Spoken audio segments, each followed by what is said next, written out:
So go ahead and open up the ingest bin. So you'll see two ingest bins. Go ahead and open up the 110303 one and the 110307 one, and then pull up your source browser. Now what we're going to do is we're going to go back to the media folder and we're going to go into for ingest. And you'll see two folders in here. I'm going to link to these folders. And you'll see that everything came into my bin. But if I look back at those folders, you'll notice that these have two different dates. One of these is 110303 and one of them is 110307.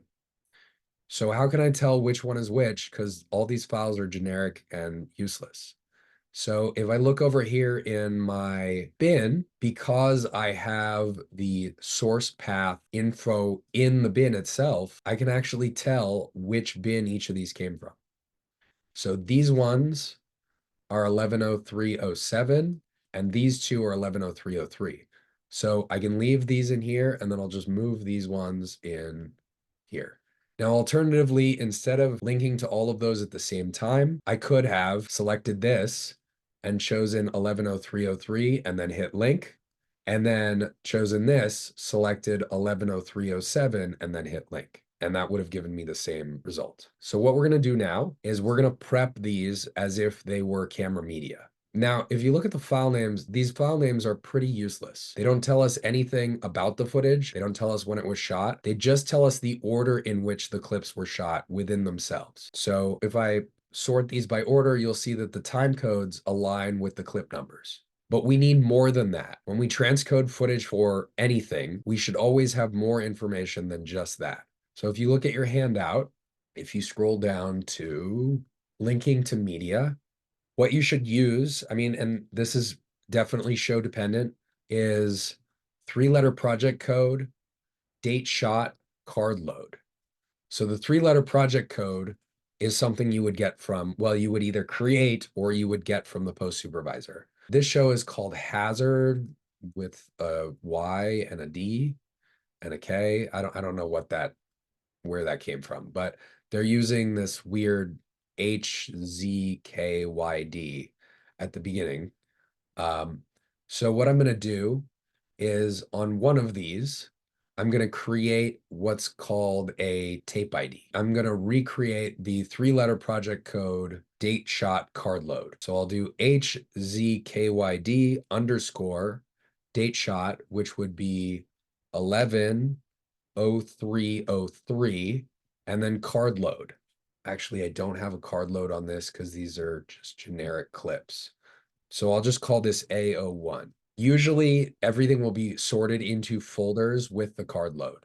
So you would have an A01, a B01, a C01, so on and so forth. So I now have that info in my tape ID field. Now what I'm going to do is I'm going to select all of my clips, and I could manually copy and paste this tape ID to all of my other clips, or I could just select them all, right click on the column where the tape ID is, and go to set tape ID for selected columns. And then I'll hit OK, and then I'll hit OK again, and you'll see I now have that tape ID on both clips. All right, so that's good that we have our tape ID, but we should also put it in the clip name because that will help us know when we look at the media where it's from. There are, again, two ways you could do this.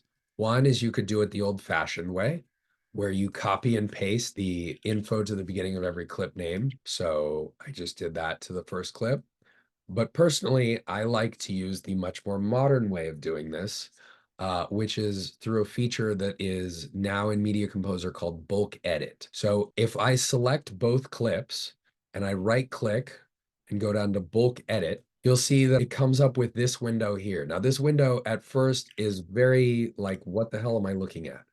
So the idea behind bulk edit is that it allows you to modify columns within Media Composer using information from other columns or information that you give the program. So what we're going to do is we're going to create a new name based on columns that are in the program. I've already set it to modify column name, and I'm going to say replace column data with formatted string. And what I'm going to do is I'm going to set the first thing to column data tape ID. Then I'm going to do a plus, and I'm going to have specified text of underscore. And then I'm going to do a plus again, and I'm going to do column data name. And you'll see that that now gives me a new clip name that is the tape ID followed by an underscore followed by the clip name. And then when I hit commit, you'll see that the clips have now been renamed. Of all the stuff that Avid has added in the last 4 years, this is probably my favorite thing. It has saved me so much time. This, and then also you can now find and replace in Media Composer. So for example, if I did this wrong, let's say I did like a star by mistake. I mean, I probably wouldn't, but let's say I did. When I hit commit, I don't have to go through every file and replace the star. All I have to do is right click, go to find and replace, type in find star and replace with underscore and replace all. And I've now replaced all of my stars with underscores. And going back to the bulk edit, you can actually create presets for your bulk edit functions. So if you're constantly redoing the same thing over and over again, you'll notice the bulk edit comes up empty every time. If I am constantly doing this, where I choose tape ID followed by underscore, followed by name, then I can go up to save as, and I'll call this tape name. So let's go ahead and copy this tape ID over to this camera over here, paste it, and then we'll change what's changed. So let's call this C01. It's arbitrary. If you call it something else, it doesn't matter. And then I'm going to make the date 0307 because that's the shoot date. And then from there, I'm going to right click on tape ID and I'm going to go set tape ID column for all clips. Then I'm going to go to bulk edit. It's already got my tape name preset. I'm going to hit commit and that's it. I've just renamed all my clips. So as far as renaming media, when you bring it into Avid, this is probably the way that I would go about doing it. One other thing that can be useful is you can actually, let's say that I need to create a complex tape ID that includes some long string that's in the file path. What I could actually do is even before setting up a tape ID, I will go in and bulk edit and I will actually add the source path as part of the clip name. So I just added a bunch of garbage around the clip name, but when I hit commit, I can find the part of the clip name that I want. Let's say I want everything up to CLPR. If I had done this with all my files, then I would select the rest of the text. I would copy it. I would go to find and replace.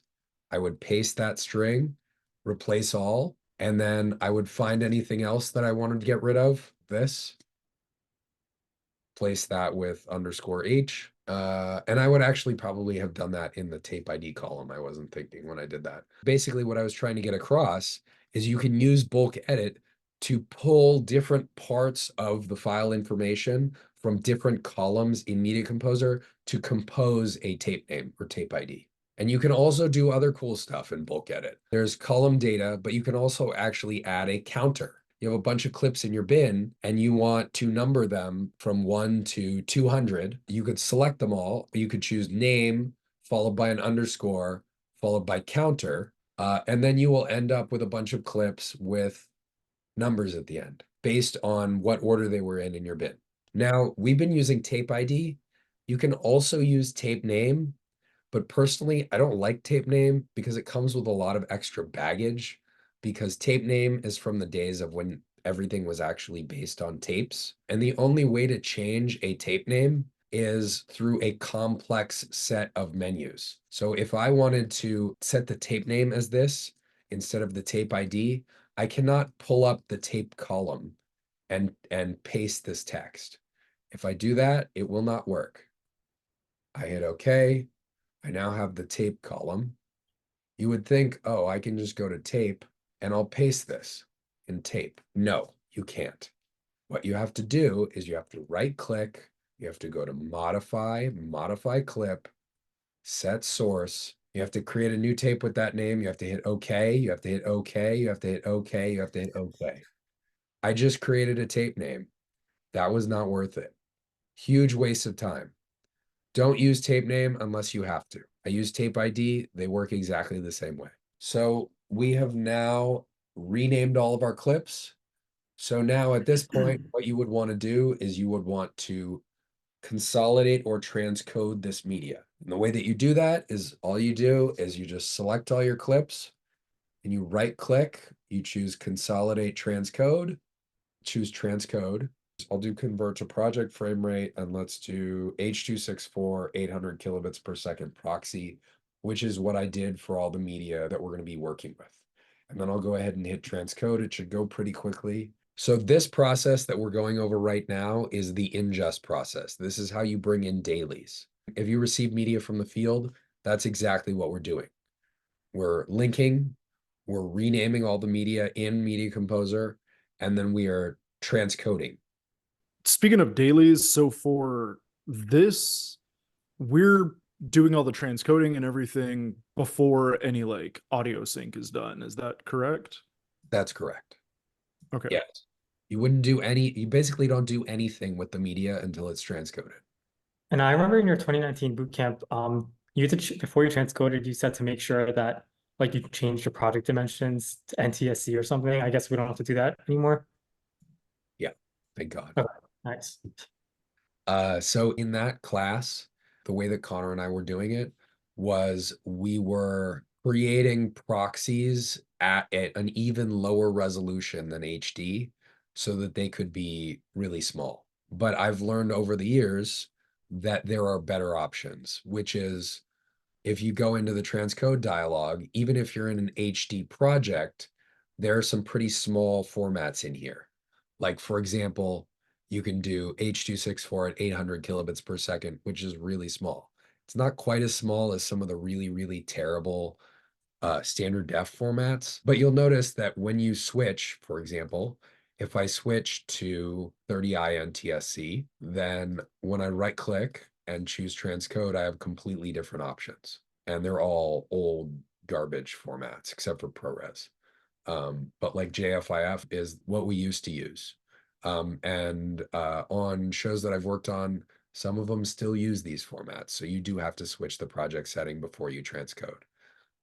If I were working on anything and I wasn't inheriting an old workflow, then I would not do that. It just adds complexity and it's not really necessary if you're not dealing with ridiculous amounts of footage. Okay, so we now have our linked clips and our transcoded clips. Let's go to our linked clips. Look pretty decent. If I were to bring this up full screen, that looks pretty good. Not amazing, but pretty decent. If I look at my transcoded clips, they look pretty bad. And that's fine, because that's what they're supposed to look like. So what I would do now is these would become my master clips. The term master clip refers to the clip in a bin. So this is a master clip, this is a linked clip. So what I would do is in my assist project, I would create a bin called links or something like that, and I would throw these in that bin, and then I wouldn't touch them again. And these would become the files that I do everything with. Then down the line, when I go back to upres, I would reopen that bin, and I can actually show it to you right now. So let's say that let me clear this. Let's say that this is my show. Okay, so I'll drop these into a timeline. So this is my final sequence, right? So all that I would have to do to get back to the original clips, I would right click, relink, manage media, but I'm going to do selected items in all open bins. This is fine. I like to do source file name, and then I'll go ahead and hit OK.